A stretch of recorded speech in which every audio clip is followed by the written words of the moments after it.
মুস্তাফিজকে ছাড়া হায়দ্রাবাদের বিপক্ষে মাঠে নামতে চাইছে না চেন্নাই। দর্শক, এর আগের ম্যাচের পারফরমেন্স দেখে আপনারা অনেকেই হয়তো মনে করেছিলেন যে মুস্তাফিজের আইপিএল খেলা বোধহয় এখানেই শেষ।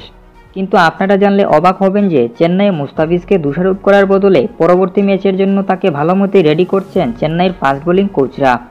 কিন্তু এর পেছনে যে বিশেষ কারণটি রয়েছে সেটি হলো আইপিএলে বেশ কিছু ম্যাচেই এমনটা হয়েছে যে জেতা দল শেষের দিকে হেরে গেছে।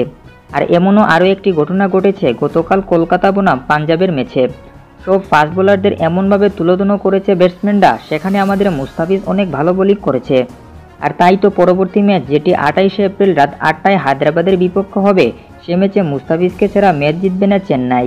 হায়দ্রাবাদের ট্রেভিস হেড, হেনরি ক্লাসেনের মতো ভয়ঙ্কর ব্যাটারদের পরাস্ত করতে বেশ ভালো মতোই ট্রেনিং দেওয়া হচ্ছে মুস্তাফিজকে। কথাটা শুনে অবাক হওয়ার কিছু নেই, কারণ এ পর্যন্ত 10 থেকে 25 কোটি টাকার বোলাররাও মুস্তাফিজ থেকে অনেক বাজে বোলিং করছে, যেখানে মুস্তাফিজ এখন পর্যন্ত 12টি উইকেট নিয়েছেন। আর তাই তো পরবর্তী ম্যাচে আবারও মুস্তাফিজের উপর ভরসা করছেন চেন্নাই টিম ম্যানেজমেন্টরা। তো ভিউয়ার্সরা, ভিডিও ভালো লাগলে অবশ্যই একটি লাইক করবেন, আর চ্যানেলে নতুন এসে থাকলে খেলাধুলার সব খবর পেতে অবশ্যই চ্যানেলটিকে সাবস্ক্রাইব করে রাখবেন। ধন্যবাদ সবাইকে।